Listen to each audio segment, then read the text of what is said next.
Bonjour, bonsoir, nos amis du cours comportement organisationnel. C'est notre cours numéro 13. Euh, donc, ce que nous allons faire, nous allons voir les modèles d'organisation. Et là, c'est le cours numéro 13. En plus, je vous ai déjà parlé de quelques modèles d'organisation au début du cours. Et on a parlé surtout de Fayol, Taylor, etc. Et lorsqu'on parlait des modèles de comportement et organisationnel. Maintenant, dans un cours comme ça, à la fin, ce qu'on essaie de faire, c'est de vous mettre en contact ou de vous parler de tous les modèles de comportement organisationnel ou en d'autres termes, les modèles essentiels. Et ça va vous permettre d'avoir une très bonne idée de la façon dont les organisations se comportent. OK? Vous savez que tout a commencé avec le modèle mécaniste. Le modèle mécaniste, anciennement appelé modèle classique. Et là, nous retrouvons Taylor, Fayol, Weber. Taylor avec l'organisation scientifique du travail, Fayol avec les principes de l'administration ou organisation administrative du travail, et Max Weber avec le modèle bureaucratique. Et lorsqu'on parle de ce modèle bureaucratique, ça veut dire comment l'autorité se passe, comment on voit le comportement de l'autorité, comment l'autorité se manifeste dans les organisations. Ensuite, il y a le modèle organique qui s'inspire des considérations des méthodes des relations humaines. Et c'est une méthode ou un modèle qui donne beaucoup d'importance à la qualité des relations entre les individus et l'organisation. Dans ce modèle, nous retrouvons le modèle de l'école des relations humaines, Mayo, Witzenberger et Dixon. Ensuite, le modèle de Merton, Selznick et Gouldner, qui est dans un certain sens un prolongement du modèle des relations humaines. Ensuite, on retrouve le modèle de Likert. Likert qui va nous dire que c'est bien à ce que les décisions se prennent par un groupe. Et maintenant, quand les décisions se prennent par un groupe, c'est intéressant, ça peut aider à la motivation des employés, mais il y a beaucoup de désavantages lorsque cela se passe ainsi. Okay? On va voir ça.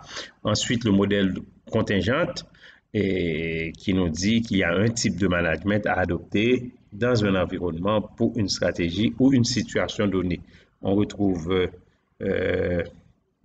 la technologie, là, Woodward et Perrow, ça c'est toujours avec le modèle contingent, et l'environnement avec Emery, Trice, Lawrence et Lorsch. OK?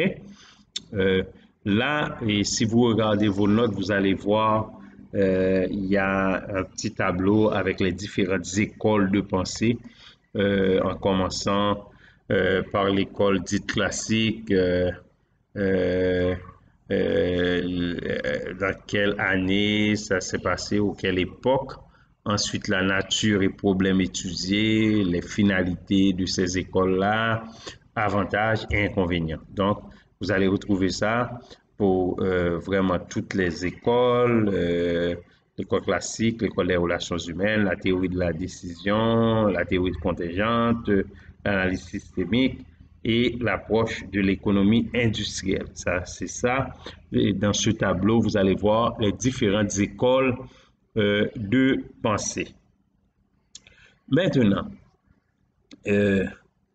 et ensuite, vous allez retrouver Maslow. Maslow avec la théorie de la hiérarchie des besoins, en commençant par les besoins physiologiques et biologiques, besoins de sécurité, ce sont des besoins primaires, et on avance vers les besoins secondaires, besoins sociaux et d'appartenance, besoin d'estime et besoin de réalisation de soi. Tout de suite après ces écoles, on est quasiment dans les années 80, 90, nous allons retrouver le postmodernisme, ou du moins l'école, on appelle ça la postmodernité. Et ça va être l'éclatement des références temporelles et locales. On ne va pas plus parler d'école classique, ou en d'autres termes, on va voir l'organisation d'une autre façon. Et là, on va donner une place centrale à l'imaginaire. OK? On va retrouver quelqu'un comme Maffezoli, Michel Maffezoli, et les donistes contemporains. Et ça va contribuer à ce que nous appelons la montée de l'individualisme. Et ensuite, ça va être comme une crise des institutions, l'efficacité remplace la légitimité, la gestion remplace le politique, hein, la gestion remplace le politique et le contrôle remplace l'évaluation. Donc, comme je vous dis, c'est toute une sorte de chambardement et avec l'efficacité qu'on a connue au début du siècle qui va remplacer la légitimité, la gestion remplace le politique, c'est-à-dire les intérêts, les jeux politiques, le contrôle remplace l'évaluation. Et là, on va retrouver des organisations qui vont prioriser l'information aussi. Ça veut dire on va prendre des décisions avec l'information et le social va être très important. Il va avoir un mode de reproduction sociale qui va être régulé de manière décisionnelle et opérationnelle plutôt que de manière politico-institutionnelle. On retrouve un auteur comme Michel Freytag et surtout, ça va avancer vers un contexte mondialisé qui va marquer par la financiarisation de la société. Donc, c'est ça que vous allez retrouver vraiment là. OK? Donc, si on avance plus loin, en parlant toujours des types d'organisations, il y a l'organisation formelle et informelle. L'organisation formelle, qui est représentée par l'organigramme, on va retrouver les attributions de chaque service. On va retrouver les liens entre les services. Par exemple, marketing, production, il va y avoir un lien entre les services. Et ça nous indique comment le travail doit être fait, mais pas comment il est réellement accompli. C'est la différence entre le formel qui obéit à des règles précises, écrites, officielles, et l'informel qui est quasiment le contraire. Ensuite, puisque on est dans un cours comportement organisationnel, on l'a déjà vu, le iceberg organisationnel, les aspects formels, les aspects visibles, ce qu'on voit, les résultats, buts, la technologie, la structure, les politiques, ce sont des choses qu'on peut voir, ce sont les aspects formels. Ensuite, il y a les aspects informels, ceux que nous ne pouvons pas voir, mais qui sont vraiment importants, c'est-à-dire les perceptions, les attitudes, les sentiments, c'est formel, et aussi les valeurs, les interactions informelles, les notions de groupe, etc. OK?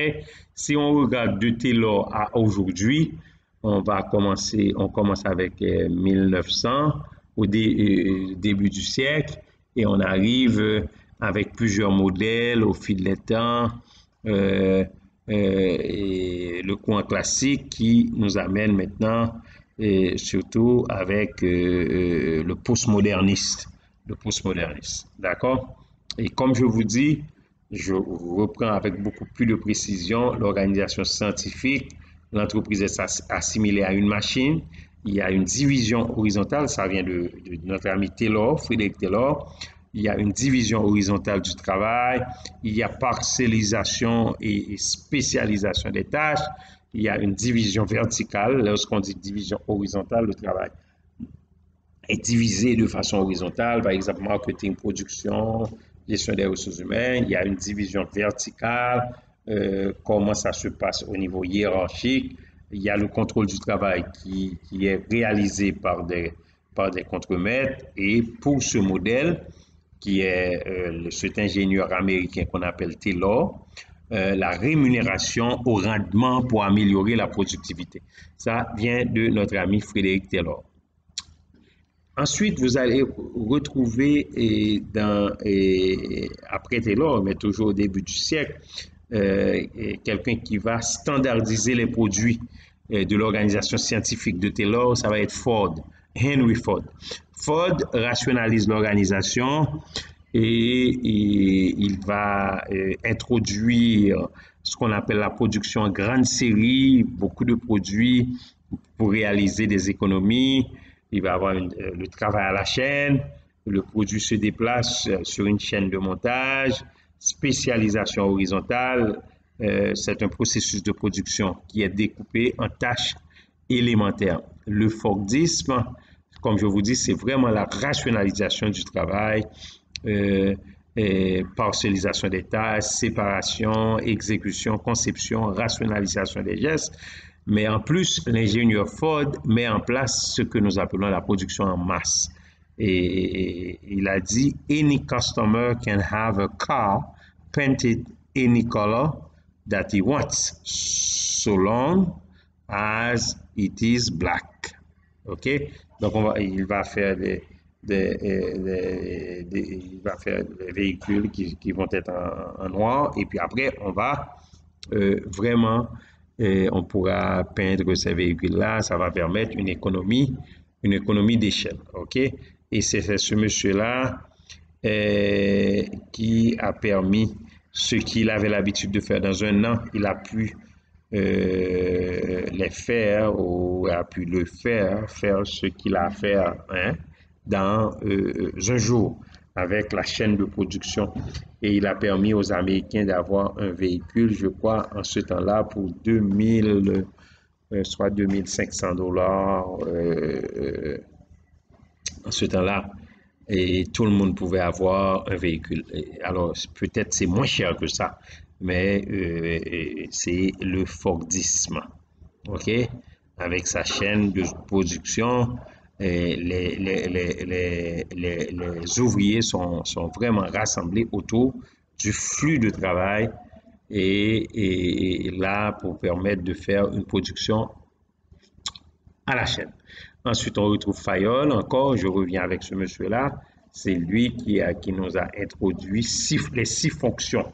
La fonction technique, c'est-à-dire la production, commerciale, achat, vente, échange, financière, recherche et gestion de capitaux, sécurité, protection des biens et des personnes, la comptabilité, compte de résultats, bilan, inventaire, l'administration, on retrouve la direction, le commandement, le contrôle. Là, on voit 6 fonctions. Ce monsieur-là nous a dit qu'il y a 5 fonctions qui sont bien connues, mais la fonction qui n'est pas trop connue, c'est la fonction administration, là où l'on retrouve le PODC, la planification, l'organisation, la direction et le contrôle. Et il a dit, l'administration, c'est une fonction à part. Administrer, c'est planifier, prévoir et planifier. Et organiser, c'est-à-dire munir de tout ce qui est utile au fonctionnement de l'organisation. Il y a le commandement et le contrôle et la coordination. Coordonner, c'est mettre de l'harmonie entre tous les actes de l'entreprise. OK? Là, c'est le discours de notre ami Fayol qui était en ce moment-là, qui était vraiment populaire au début du siècle. Ensuite, on retrouve Max Weber, qui nous parle des sources du pouvoir dans les trois types d'organisation. Il a dit que le fondement de l'autorité dépend du type d'organisation. Il y a l'organisation traditionnelle, le pouvoir est dû au statut, hein, c'est-à-dire les traditions, la succession est souvent familiale, c'est l'organisation familiale. Il y a l'organisation charismatique, l'autorité provient des qualités du dirigeant, hein, elle n'est pas transmissible, hein, c'est son charisme. Ensuite, il y a l'organisation rationnelle qui est la plus utilisée, la fonction exercée confère le pouvoir. So, Weber considère ce type d'organisation comme le plus efficace ou l'organisation la plus efficace ou ce type d'organisation qui est le plus efficace en tant que type d'organisation.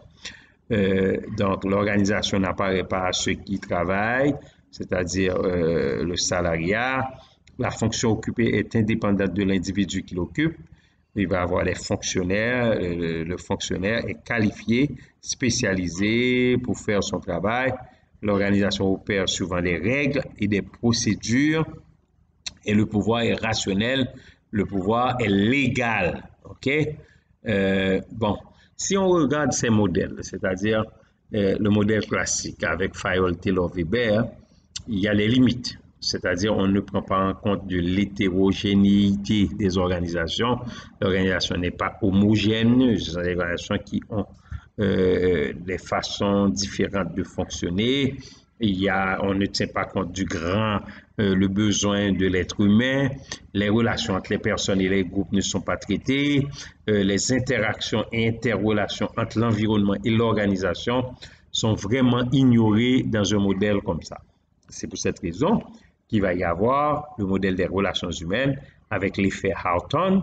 Et l'effet Houghton, pourquoi on dit effet Houghton? C'est parce que il va y avoir Mayo qui va faire plusieurs expérimentations dans les années 25 dans une usine de la Western Electric. Il voulait mesurer les effets d'un meilleur éclairage sur le rendement des ouvriers. C'est-à-dire, est-ce que les facteurs physiques avaient une influence prédominante sur la productivité des travailleurs. Première expérience, un groupe d'ouvriers, il a utilisé un groupe d'ouvriers, il a regardé tout ça, un groupe qui travaillait dans une lumière électrique relativement constante, disons de 16 à 18 bougies, et il y a un autre groupe qui travaillait dans des conditions où la lumière n'était pas, la lumière était doublée, triplée. Le rendement des deux groupes augmente de façon similaire. Ça veut dire il n'y avait pas vraiment de différence. Il y a eu une deuxième expérimentation avec les bougies. La lumière, en raison d'une bougie, on essaie de diminuer les bougies jusqu'à 3. Le rendement du groupe expérimental et du groupe de contrôle s'élève progressivement. Troisième expérimentation, l'éclairage habituel n'étant rien modifié, le rendement augmente. Ça veut dire ce qu'il a constaté, la conclusion de ce monsieur-là, l'amélioration de la performance est liée au sentiment de valorisation. Ça veut dire c'est le facteur social qui exerçait une influence prédominante sur la productivité et des travailleurs. Donc, l'effet Houghton, c'est une influence motivante qui entraîne l'amélioration de la performance chez un participant à une expérience ou une étude et les personnes réagissent, c'est pour eux autres, c'est pas l'effet physique, c'est pas la lumière ou l'éclairage, etc. Mais ce qui est important, c'est l'effet social lorsqu'on est en groupe. Ensuite, on retrouve Douglas McGregor, qui nous présente la théorie X, qui est du côté de l'employé. On dit l'employé fait tout pour éviter le travail, il n'a pas de maturité, ne travaille pas ne travaille que sous la contrainte, il cherche à éviter les responsabilités, il a besoin d'être surveillé. Et la théorie Y, le travail et l'effort sont naturels, les travailleurs préfèrent l'autonomie, les travailleurs sont motivés à condition d'être associés aux objectifs de l'organisation. La théorie X est du côté de l'employé et la théorie Y est du côté de l'employeur. Parce que théorie X est du côté, la théorie X est du côté de l'employeur, dis-je bien, et la théorie Y est du côté de l'employé. La théorie X nous dit qu'il faut contraindre les gens parce qu'ils évitent le travail, ils ne veulent pas travailler, ils n'ont pas de maturité. Et la théorie Y qui, de l'autre côté, nous dit les gens aiment travailler, mais il faut les associer aux objectifs de l'organisation. OK? Donc, ensuite, dans un cours comme ça, puisqu'on parle de la théorie, on parle de la contingence, ou en d'autres termes, on a parlé de ce qui s'est passé, le modèle systémique, on parle de système, la contingence, ok? Il y a les facteurs de contingence, il y a la structure, excusez-moi, il y a la technologie. Technologie, c'est l'application des connaissances pour effectuer le travail. C'est pas les machines. C'est tout ce que je fais en commençant par les matières premières jusqu'au produit fini. On parle de la technologie. Mais la technologie a une influence considérable sur la structure. Et Perrault a fait des recherches et ce qu'il a pu réaliser, il a identifié 4 types de technologies. Il a vu la technologie artisanale, où l'output est assez standard, l'analyse des problèmes difficiles, par exemple les bénisteries.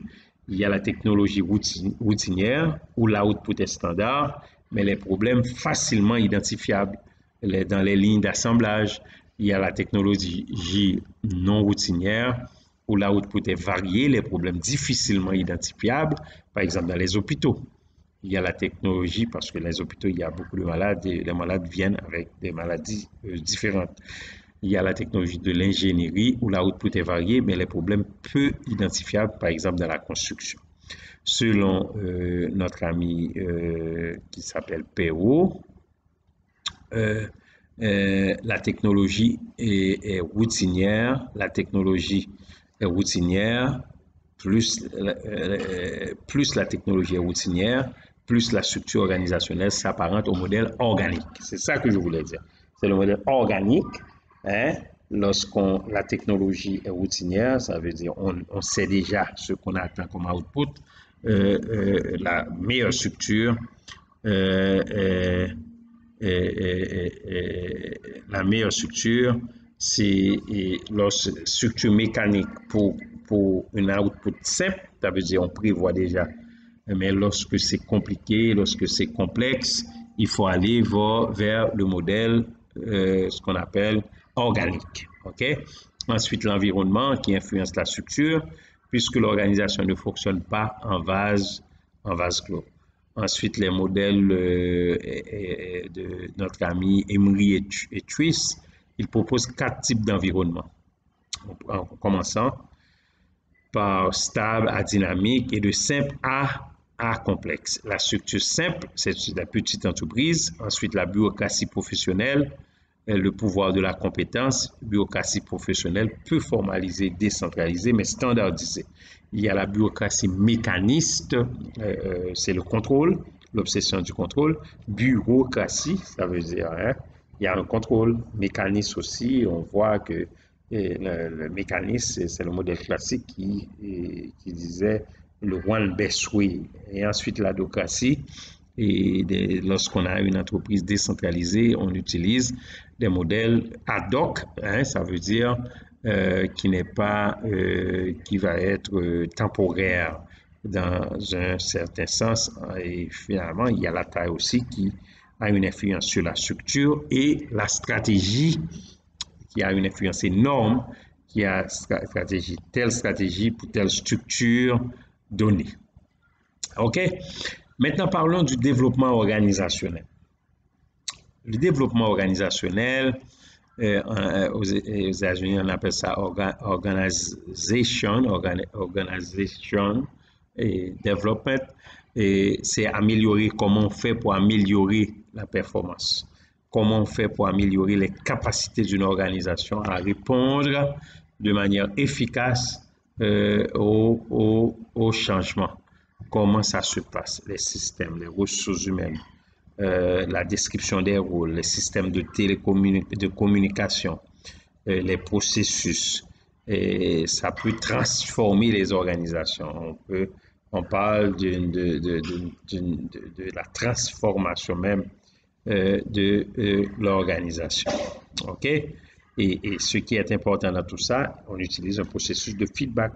Il y a test, action et puis retest. C'est awareness, acceptance et puis action. OK? Donc, c'est le processus feedback. C'est très important d'avoir un feedback parce que ça permet de mesurer un état actuel des choses, mais aussi quand il permet l'identification des objectifs, ça permet une bonne communication, ça peut développer une bonne interaction entre l'individu et son organisation. Le processus est plutôt simple, il se base sur l'approche test, action, reprise de test. Peu importe le niveau, individu, groupe ou ensemble organisationnel, le processus est le même. Mesurer ce qui se passe actuellement, développer des stratégies pour atteindre le changement visé, appliquer celle-ci et refaire un test pour évaluer l'efficacité de ces stratégies. Je termine avec un concept que je dois vous parler, c'est le concept de carrière. Dans un cours comme ça, on parle de ce concept que nous appelons le concept de carrière. Le concept de carrière, chers amis, lorsqu'on parle de carrière, on parle d'une succession de fonctions professionnelles et que l'on occupe au cours d'une vie. Les expériences de travail d'une personne, les étapes cruciales qui marquent sa progression professionnelle. Donc, une personne peut rester au même poste et faire une carrière sans jamais être promu, chers amis. Il y a vraiment 4 hypothèses pour clarifier la notion de carrière. Il y a la nature d'une carrière n'implique pas le succès ou l'échec, c'est à l'individu d'en juger. Il n'existe aucune règle pour juger une carrière. Et une carrière se compose à la fois de comportement et d'attitude. Comportement, ce que la personne fait et ressent, ce que la personne fait et ce que la personne ressent, valeur, attitude, personnalité, motivation, qui va évoluer au fur et à mesure. À la fois comportement, c'est-à-dire ce que la personne fait, et attitude, ce que la personne ressent, c'est-à-dire valeur, ça rapport avec la personnalité. Quatrième hypothèse, une carrière se compose d'expériences professionnelles. Le bénévolat, les travaux ménagers, les activités politiques occupent une part importante dans de nombreuses carrières. C'est pour cette raison, des fois, on fait un plan de carrière. Ça commence avec la vision de la personne, comment cette personne voit l'avenir, sa profession, et ça c'est une vie tout entière, un plan de carrière et la programmation de vos activités successives dans le futur et on regarde des opportunités, c'est un essai de planification de votre propre vie professionnelle et c'est ce qu'on appelle gestion. Il faut être capable en tant que personne gérer sa carrière, ok, gérer ma propre carrière, ok. Contrairement à ce que beaucoup de personnes pensent, un plan de carrière n'est pas uniquement pour les cadres et les membres de direction. Il devrait aussi être utilisé par tous les salariés et les entrepreneurs pour augmenter leur réussite. Que la personne soit manuelle ou employée de bureau, il s'agit d'une progression à l'intérieur de son organisation.